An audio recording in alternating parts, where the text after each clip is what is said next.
Muy buenas tardes, oyentes de Radio Aragón, telespectadores de la General Televisión. Bienvenidos a Aragón Opina.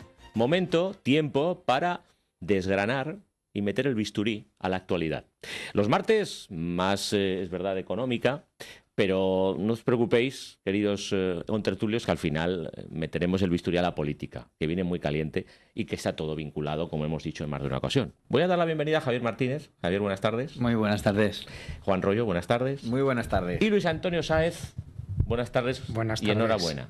Bueno, gracias. Luis Antonio acabó y muy bien y con nota el maratón Ciudad de Zaragoza. Bueno. Hay que decirlo, ya lo hemos dicho públicamente. Es nuestro ídolo, es nuestro ídolo. Bueno, y Javier, porque esta vez la edad le ha pesado el cumplir esos años. No, tenía una cita fuera, si no, lo que no hubiera adelantado a Luis Antonio nunca, pero hubiera ido detrás. Bueno, Javier, que también es maratoniano. Juan y yo nos quedamos en...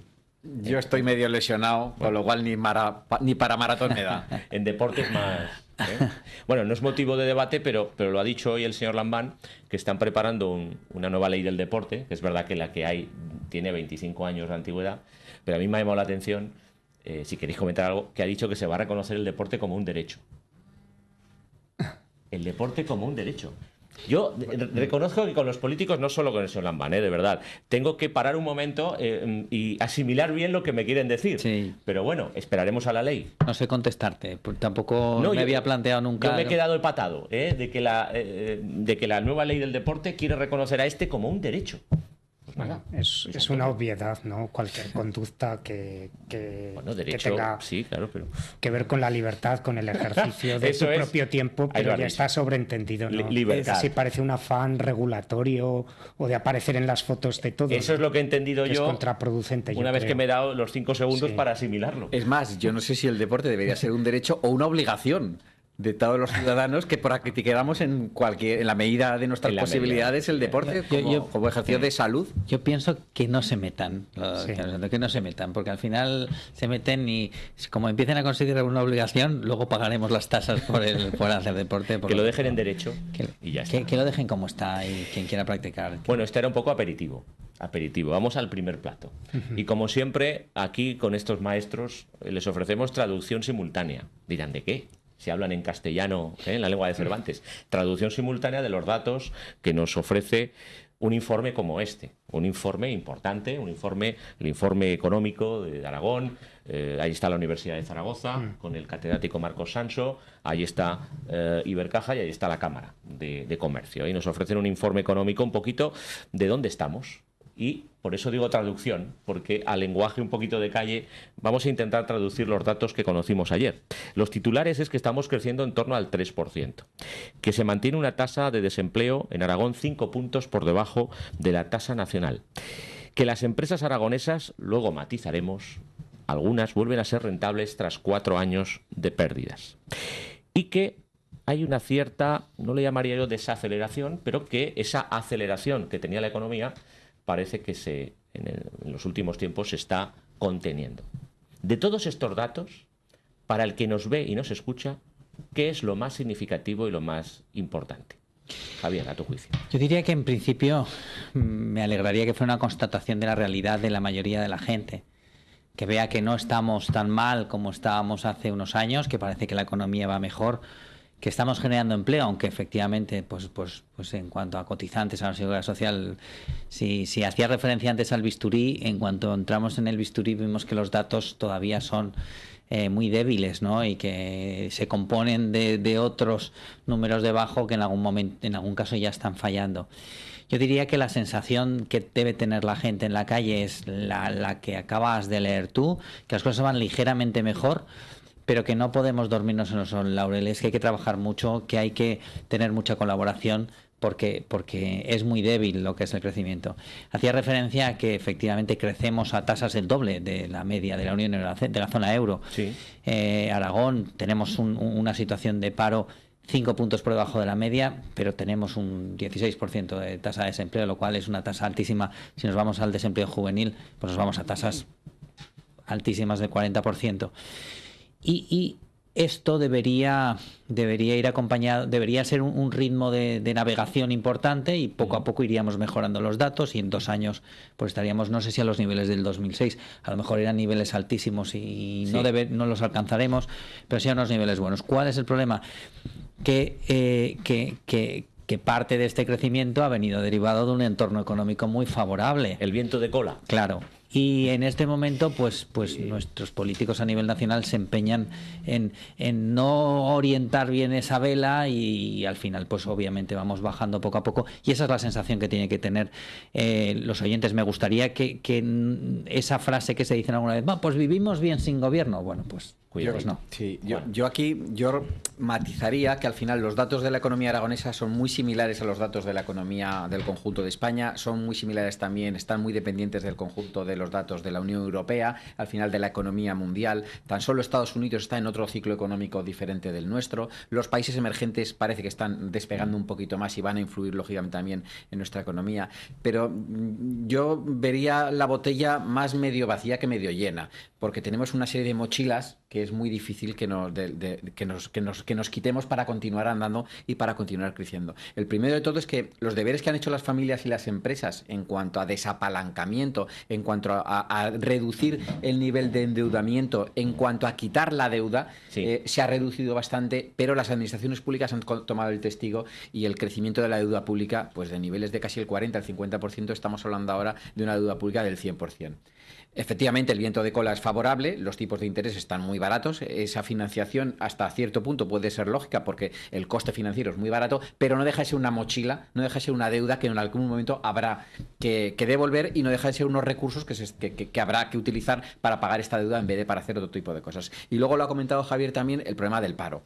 El problema del paro no es que se esté reduciendo, el problema es la gente que se está quedando atrás. El problema es el paro estructural. El problema es toda la gente que lleva más de 2 años en el desempleo y que va a ser imposible que vuelvan a encontrar un trabajo. Porque seguimos basados en un modelo que parece ser que es el mismo que el del año 2008. No estamos hablando, como apuntaba Javier también, de colaboración, no estamos hablando de tecnología, no estamos hablando de innovación, no estamos hablando de consumo colaborativo, de economía circular, de economía local. Eso es de lo que nos falta hablar y eso es de que nos falta un poco alinearnos a esos objetivos de desarrollo sostenible que ahora cumplen 1 año y que están todavía dentro de ese marco estratégico sin desmenuzar y sin plantear esas operaciones coyunturales, que es lo que hay que realizar.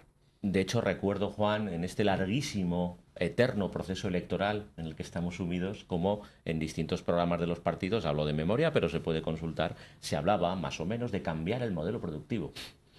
De lo dicho, del dicho al hecho, hay un trecho enorme. Luis Antonio. Lo que vemos en el informe es una apreciación, como han comentado antes tanto Juan como Javier, una apreciación macroeconómica global del clima en el que nos movemos, que es propicio.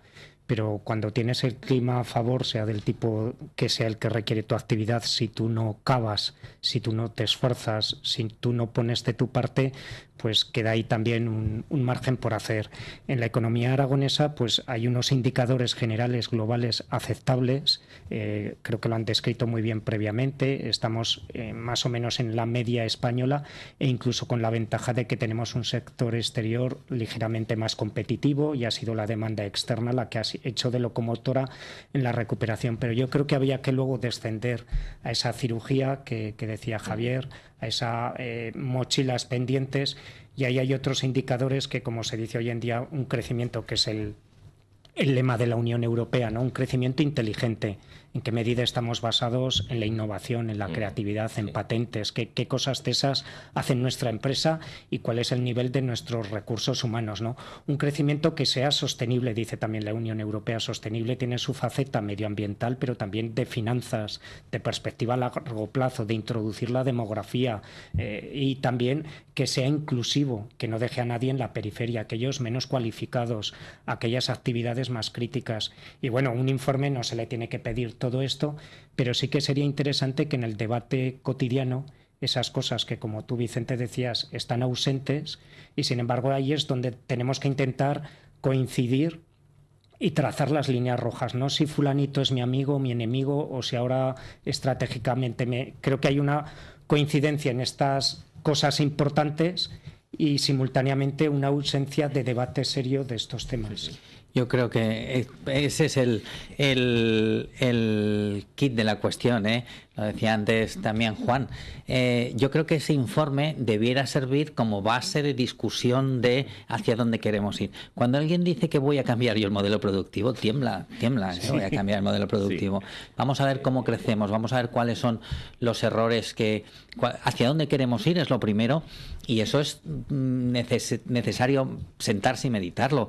Como decía, no podemos pensar que vamos a crecer y que la construcción va a tirar y va a crecer el 30% de nuestro PIB va a ser construcción y estas cosas, que es lo que ha pasado estos años atrás, porque hemos visto o hemos sufrido con mucha contundencia los errores de este crecimiento, pues por donde hemos pasado. Pero tenemos una base de trabajo en ese informe y de discusión. Las siguientes elecciones deberían ser tan sencillo como cómo solucionar los problemas de ineficiencias que estamos viendo aquí. Pero de momento no son así. Al no planteamiento, al no debate sobre estos temas tan interesantes para todo el mundo, porque es lo que hay que solucionar, le añadimos, y lo decía Juan antes, que no hemos caído, que las familias y las empresas hemos tomado muchas medidas, pero la administración pública no ha sido así. Veía unos datos hace poco y el crédito ha crecido tan solo en las administraciones públicas, mientras que en familias y empresas ha caído. Está todavía en negativo. Estamos hablando de tasas de deuda altísimas y es un dinero que se está pidiendo, que hemos pasado un momento extraordinariamente bueno para haber ajustado esos errores y que no ha pasado así, y que sea la responsabilidad de quien sea, lo que tenemos que tener muy claro, todo el mundo que nos está viendo y escuchando, que tiene que tener muy claro es que hay que devolver el dinero, y el dinero lo vamos a devolver los contribuyentes. Quiero introducir otro elemento que en parte tocaba Juan. ¿Qué grado de influencia tiene la política que en este caso desarrolle el Gobierno de Aragón, porque ha habido un cambio y ya llevamos 14 meses de ese cambio, para que la situación económica de nuestra comunidad cambie, no cambie, fluctúe o no fluctúe? ¿Influye mucho, poco? Y sabemos los cambios que ha implementado el Gobierno de Aragón en esta legislatura, en este primer año. Pues yo creo que influye y mucho. Y hay cambios para bien, otros cambios que no son a lo mejor tan para bien. Pero fijaros, por ejemplo, una región como la aragonesa tan grande. Pues cuando hablamos de vertebrar el territorio, de eso estamos hablando, pero tiene que ser la administración pública, el gobierno regional, el que lidere cualquier actuación pública. Yo entiendo que siempre de la mano de la iniciativa privada, o por lo menos, bueno, pues abriendo la posibilidad a que al final diferentes grandes infraestructuras, la iniciativa pública pueda tener pues un afán de lucro también y pueda encontrar también un desarrollo económico que sea adecuado a ese proyecto en general, porque que la administración pública lidere en exclusiva esta vertebración del territorio, creo que se escapa de sus competencias, y creo que al final pues es un bocado demasiado gordo para tragar. Luis Antonio, es que si echamos la vista atrás, en este mismo programa, en enero, incluso en febrero, decíamos, ojo, porque la subida de impuestos de la presión fiscal del Gobierno de Aragón, aquí lo decíamos, manifestábamos nuestras dudas, los empresarios se manifestaron, ojo, que esto puede afectar al crecimiento económico. ¿Eso es así o todavía es pronto? Hay que recordar que este informe es más del año pasado, claro. El crecimiento influye de muchas cuestiones. La fiscalidad es una, pero yo creo que a veces se le da excesiva importancia. ¿Se sobredimensiona lo que Yo creo que sí, tal vez porque es la más visible, porque es tal vez la que sentimos de forma inmediata en nuestro bolsillo. Nosotros y las empresas. Sí. Digo de nosotros un poco majestático, ¿no? Sí. Como incluyendo a todos los agentes que no es el sector público. Pero hay que reconocer que para tener unos determinados servicios tenemos que contribuir, ¿no? Entonces tiene que haber un equilibrio entre ambas cosas. Eso exige también, yo creo que son las dos hojas de la tijera, ¿no? Ingresos y gastos tienen que estar bien afilados, tienen que estar bien definidos para que ambos sean eficientes, sean inclusivos, estén cohesionados.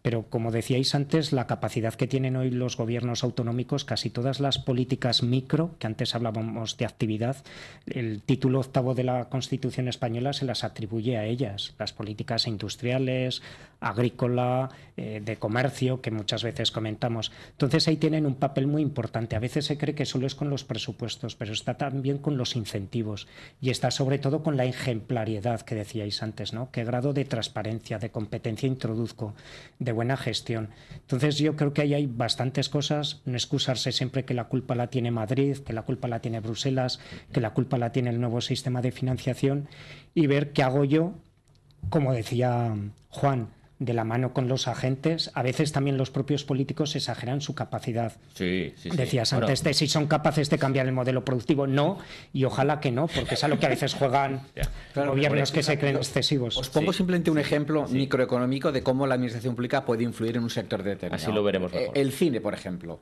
El cine, cuando tú vas a hacer una película, en muchos casos tienes ayudas públicas. Esas ayudas públicas son un porcentaje respecto del total de la inversión. Es decir, eso sirve un poco como de punta de lanza. La administración pública financia, subvenciona, como sea, un 10% y el resto tiene que venir vía financiación privada. Pero ¿qué beneficios tiene una administración pública cuando financia una película? Pues, por ejemplo, que gran parte del rodaje se haga en Aragón. Con lo cual tienes una serie de venta cruzada, efectos de turismo, efectos de llamada, efectos publicitarios, que pueden reportar una serie de beneficios a la propia comunidad. Te replanteo, Javier... Bueno, apuntando el ejemplo del cine... Creo que hay dos organismos o dos instituciones, no, pero que se duplica la Diputación Provincial de Zaragoza y el Gobierno de Aragón, que creo que intentan captar, que hacen la misma función. Claro. Podrían coordinarse y actuar mejor. Es que la coordinación es un término perfectamente empresarial y de gestión. Sí, señor. Por cerrar este tema que han comentado Juan y Luis Antonio y por replantear la misma cuestión, es decir, Javier, la locomotora de nuestra economía, de la aragonesa, aunque cambie de conductor, quiero decir que lleva una inercia. Es que llevamos muchos años con distintos gobiernos con parámetros mejores que la media nacional. Eso es así. Bueno, sí, podríamos ahondar, pero no está mal.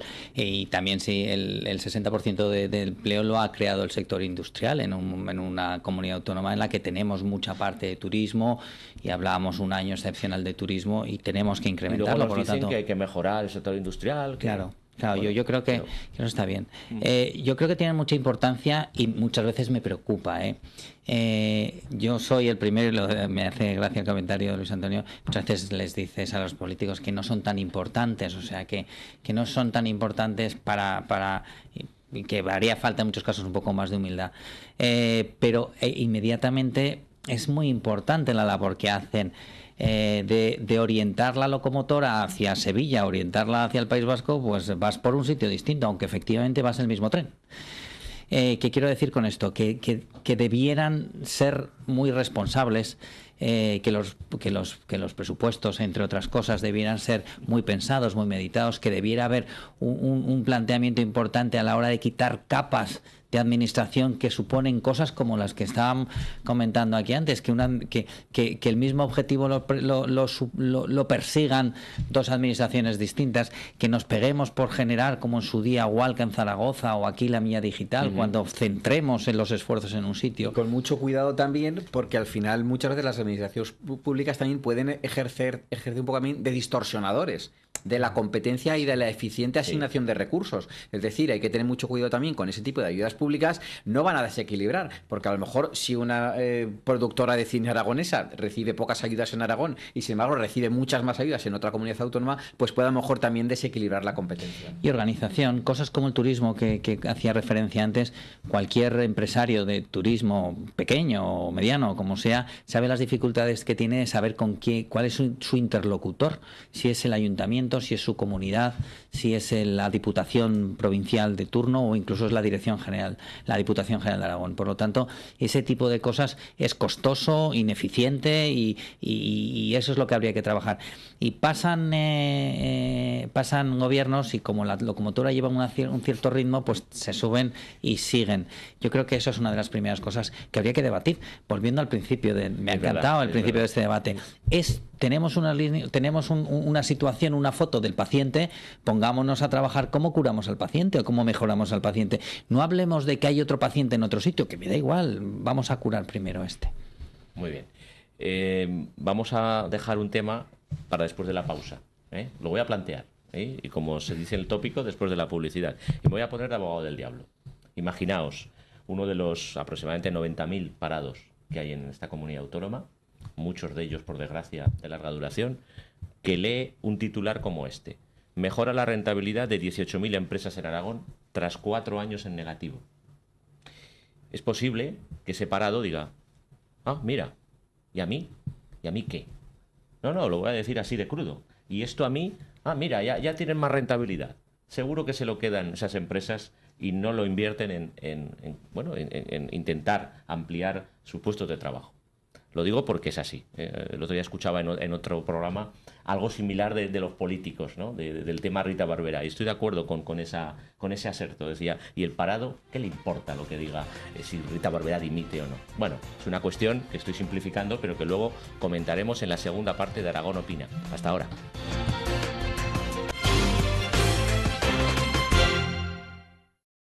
Estamos de vuelta en Aragón Opina. Javier Martínez, Juan Rollo, Luis Antonio Sáez. Hay una pregunta que ha quedado ahí pendiente, ¿eh? Realmente, ¿qué significa que mejore la rentabilidad de una serie de empresas, 18.000 empresas en Aragón, después de años en que estaban en valores negativos, en que no eran rentables? ¿Qué significa y cómo lo podemos, qué consecuencias tiene? Claro. Pues respondiendo a tu pregunta, yo creo que significa que algo va bien. Una empresa no es una ONG que va ni una empresa pública que su balance puede ser 0 o menos 0. Aquí su cuenta de resultados tiene que salir. Cuando alguien monta una empresa, la monta con intención, como cuando alguien va a trabajar, con la intención de ganar dinero. Por lo tanto, lo primero, lo básico en una empresa es que obtenga beneficios. Yo alguna vez más le he dicho a Juan, que en eso sabe muchas veces la primera responsabilidad social de una empresa es ganar dinero, ¿no? Solo si gana se mantiene, sí. Y por lo tanto puede generar puestos de trabajo y puede generar bien para la sociedad. Cualquier parado que vea esto, lo primero que tiene que pensar es que es el paso previo para que alguien se pueda plantear contratar a alguien. Hemos pasado un momento tremendo en el que las empresas lo único que hacían era aminorar costes y aminorar estructura porque era insoportable y no podían sobrevivir. Y en este tránsito se han quedado muchas por el camino. Ha habido muchas que no han podido sobrevivir a la estructura que tenían de costes. Por lo tanto, si vemos que las empresas son rentables, es decir, dejan dinero al final, bueno, pues a lo mejor muchas de esas empresas, que no digo todas, pero muchas de esas empresas se plantearán contratar gente y eso es lo que necesitamos.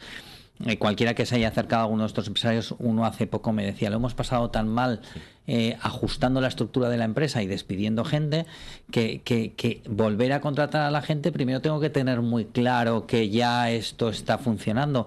Por lo tanto, decía, esto es un paso previo. ¿Cuál es el segundo paso previo? Que este ritmo de crucero al que hacíamos referencia no baje. Pero ¿qué diferencia hay entre Estados Unidos y España? Pues la adaptación a los diferentes ciclos económicos, la flexibilidad que no precariedad, es decir, oferta y demanda. Cuando la economía funciona muy bien, yo tengo que tener flexibilidad para poder contratar trabajadores. Cuando la economía va muy mal y mis cuentas no se aguantan, yo tengo que tener la facilidad para poder despedir trabajadores. Todo esto, ¿cuándo se tiene que plantear? Pues en un marco estable, en un marco en el que tanto sindicatos como patronal entiendan que es una opción adecuada para generar el mayor número de puestos de trabajo, que es el bien escaso. Hoy en día un puesto de trabajo es un bien escaso, con lo cual tenemos que favorecerlo, no entorpecerlo. Y luego, y esto lo comenta también muchas veces Luis Antonio Sáez, la brecha que existe entre los trabajadores que ya están dentro del sistema y la de trabajadores que están fuera del sistema. Los jóvenes universitarios que quieren acceder a un puesto de trabajo y entran en competencia con otros trabajadores que tienen una serie de derechos adquiridos, derechos garantizados, que están legalmente establecidos y que por supuesto son así y deben de seguir siéndolo. Sin embargo, yo lo que les pediría a sindicatos y patronal, que cuando negocien la incorporación de nuevos puestos de trabajo, no negocien exclusivamente en términos salariales, sino que sean capaces también de negociar en términos de conciliación, en términos de motivación, de retribución variable, que es muy importante también, en términos de meritocracia, de salario emocional. ¿Por qué no? Solamente negociamos siempre en términos de salario y eso parece que es un punto de partida, una línea roja que está ahora de moda decir. Si estuviéramos tal vez en una clase, a veces se utiliza una frase hecha, un lema que es condición necesaria pero no suficiente. Como han indicado antes, y además en el ciclo en el que estamos, pues hay deudas pendientes, estaban muy apalancadas las empresas, hay incertidumbre respecto de la consistencia, la continuidad de la recuperación como para embarcarme en la contratación.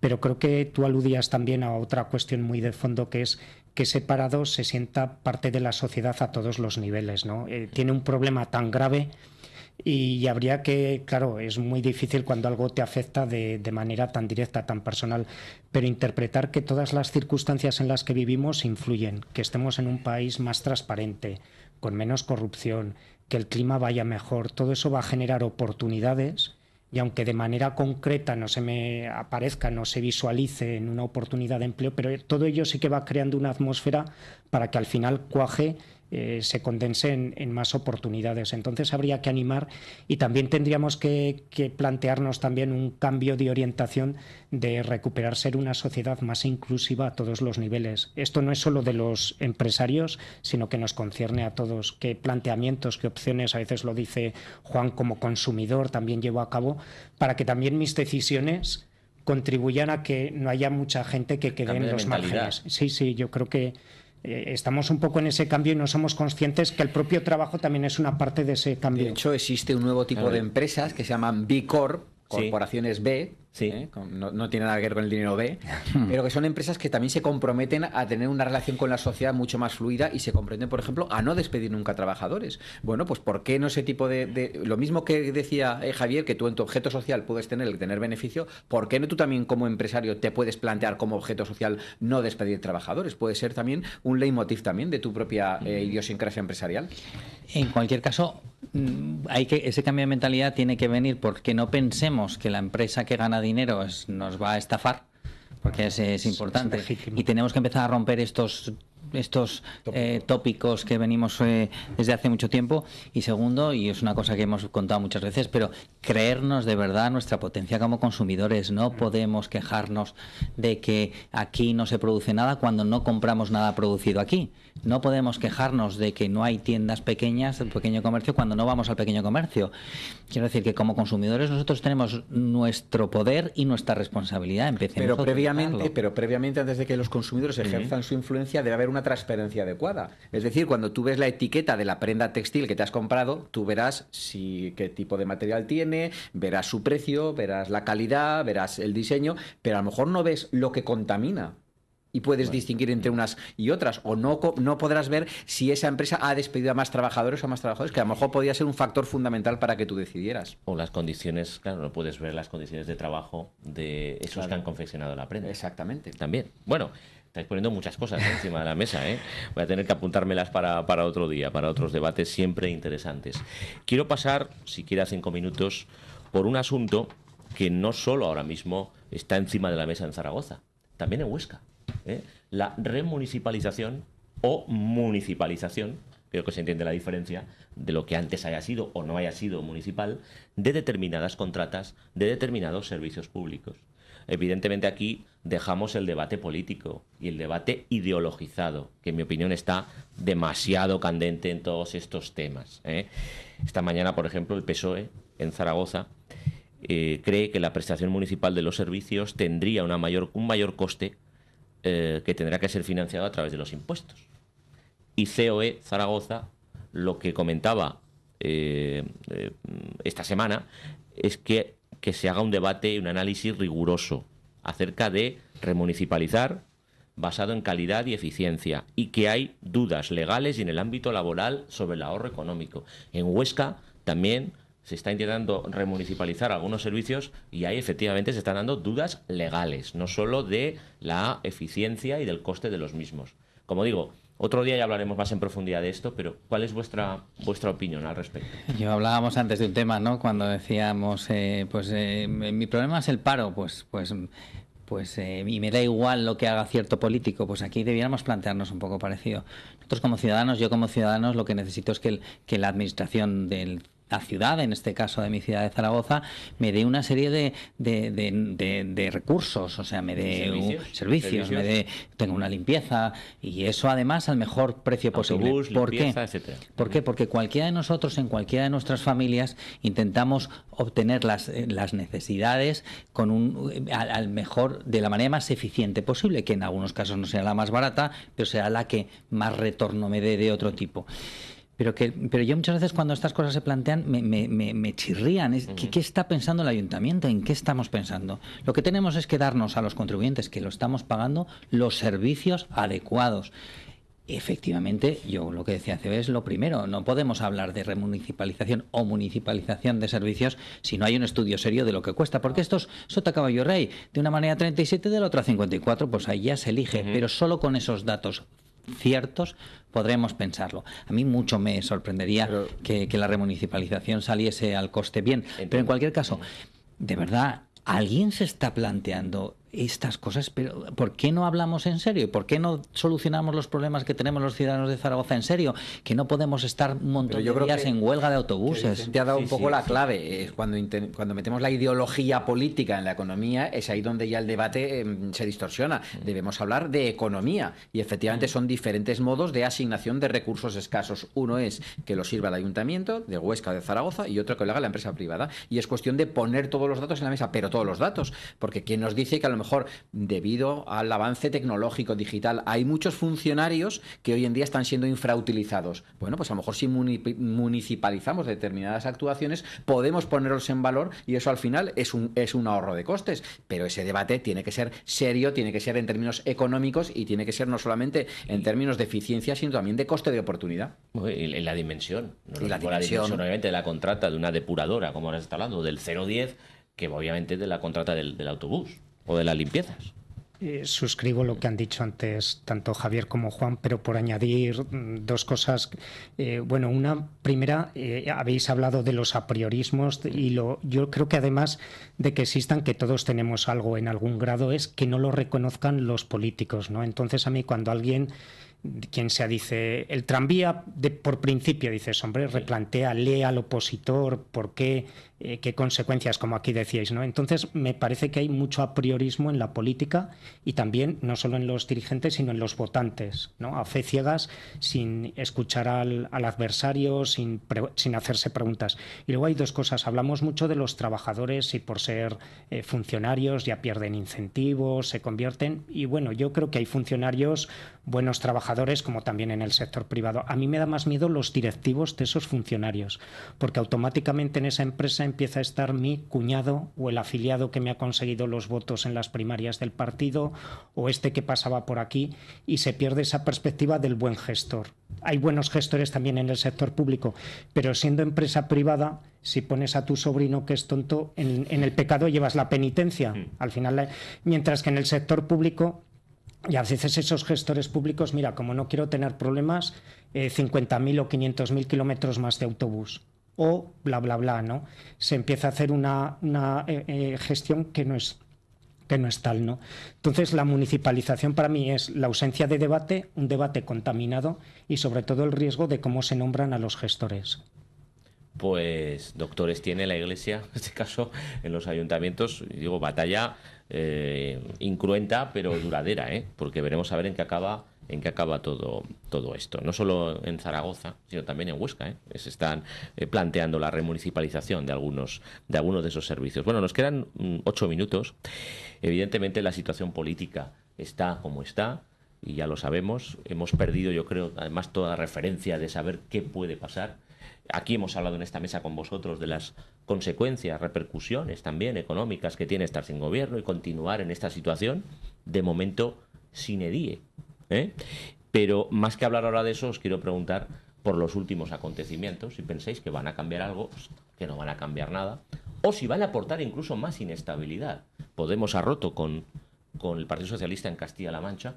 Rápidamente salió Pablo Echenique a decir: puedo asegurar que en Aragón no se va a dar esa situación, que algunos sospechaban que ojo, y en Extremadura también.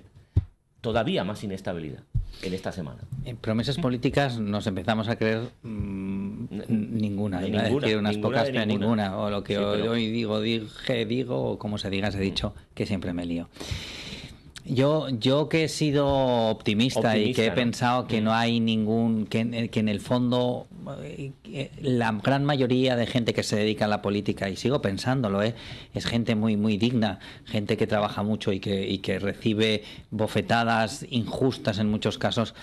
Yo creo que las organizaciones, o creía que las organizaciones políticas no iban a permitir pues lo que estamos hablando hoy, que la economía está ralentizando, que si no presentamos presupuestos con un ahorro que nos están pidiendo desde fuera, con un ahorro que por otro lado es sentido común, pues os van a poner una sanción, que estamos hablando de 5.000 millones más fondos estructurales retenidos de 1.200. Con una ligereza entonces, yo creo que no hay ningún político hoy que se quiera presentar a unas terceras elecciones con la mochila de yo he sido el responsable de que nos haya costado 7.000 millones de euros. 7.000 millones, es que no sé en pesetas cuánto puede ser, pero una barbaridad de euros. Por lo tanto, yo pensaba que iban a hacer un esfuerzo tremendo y pasadas estas elecciones, que no porque se solucionase nada, sino un poco por excusa, se iba a llegar a un acuerdo.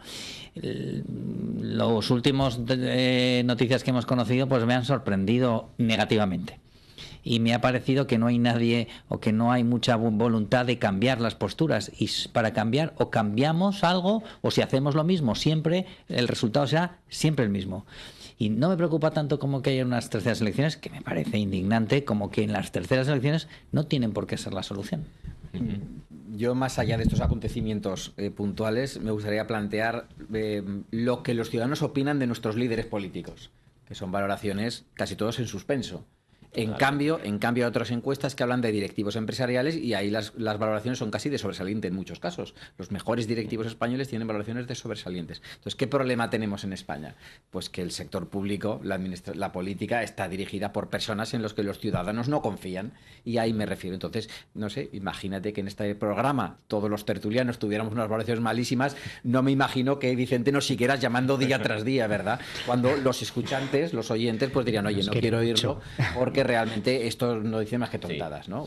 Pero en cambio los políticos no pasa nada, ellos suspenden sus valoraciones que hace el propio CIS, nadie que sea sospechoso de nada, no, y ahí siguen tal cual y nadie hace un poco examen de conciencia y decir, oye, mira, dentro de mi propio partido a lo mejor hay gente más válida que pueda sustituirme. Pues de esos polvos vienen estos lodos.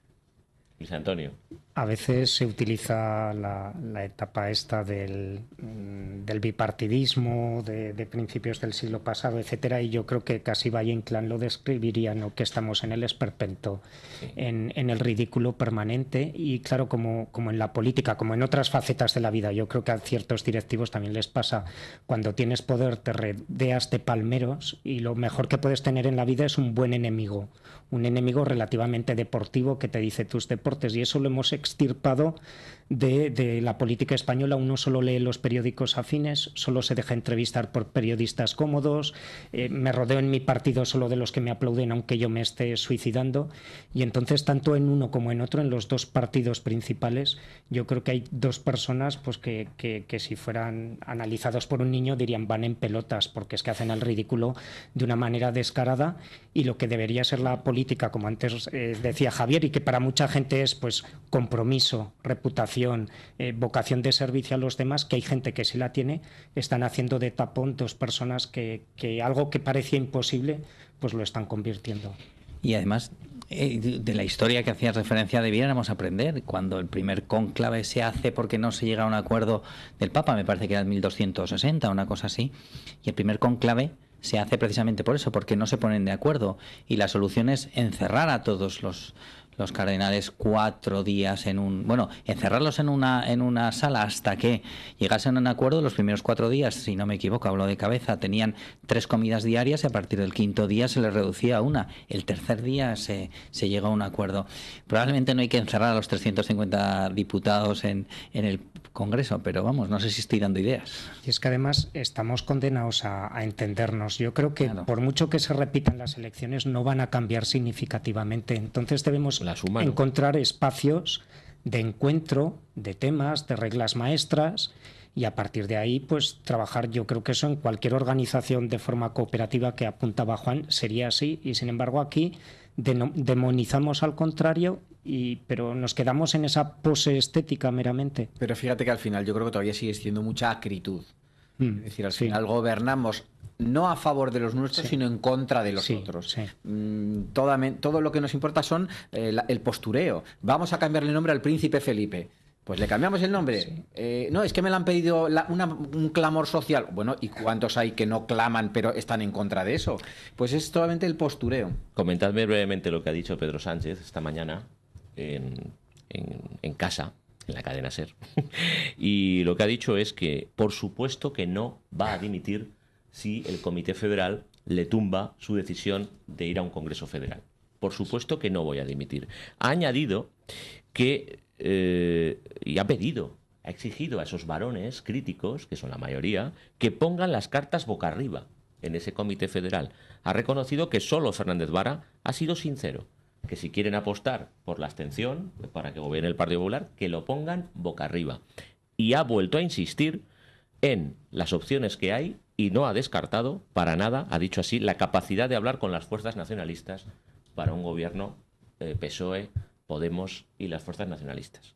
¿Algo que declarar por vuestra parte de lo que Nada, yo creo que lo dice todo. El señor o sea, enrocado? No sé si estabas contando una película, El bueno, el feo y el malo, o realmente unas declaraciones, pero no tengo nada que opinar. Yo creo que las declaraciones se valoran por sí solas. Juan. Yo me reafirmo en lo que decía Luis Antonio del esperpento de Valle Inclán, porque realmente es que, en fin, es que la política española es que es patética. Sí, me lo has quitado. Yo iba a decir patético y poco alcance de miras en sentido intelectual y moral, desgraciadamente en las dos dimensiones. Como mínimo, si hay terceras elecciones, por supuesto, hay dos personas absolutamente deslegitimadas para presentarse. Sí. Como mínimo, ¿eh? Sí. Mariano Rajoy y Pedro Sánchez. Coincido Absolutamente deslegitimadas. Yo ampliaría. Tú ampliarías sí. a los 4. Sí, A pero los como 4. mínimo... Bueno, pero hay uno que siempre ha pactado. He dicho como mínimo. Sí, Ha no, hay habido uno que uno siempre ha pactado. que es el siempre- señor Rivera. Es que hay que ser ha sido justo. Hay que ser flexible justo. y Yo ha siendo pactado con justo, izquierda y con derecha. Ha pactado y para mí es el que más ha hecho por desbloquear la situación. Ha habido otro que... Esto es sin calificar, como en el colegio, o sea, a veces se decía, señor Iglesias, sin calificar. Y luego es muy importante, Pero- perdona también, pero es muy importante también el fondo, pero también las formas. Claro, las formas claro. de esta persona que estamos diciendo que ha sido pacta son las formas de otro señor que tiene coleta, ni las formas No, ni no, la estética. no, para No me nada. refiero físicamente, sino verbalmente. Para no tiene nada. nada que ver. Gracias, Javier Martínez. Gracias. Pollo, Luis Antonio Sáez, por acompañarnos. A todos ustedes, gracias por estar ahí. Volvemos mañana en Aragón Opina. Hasta entonces.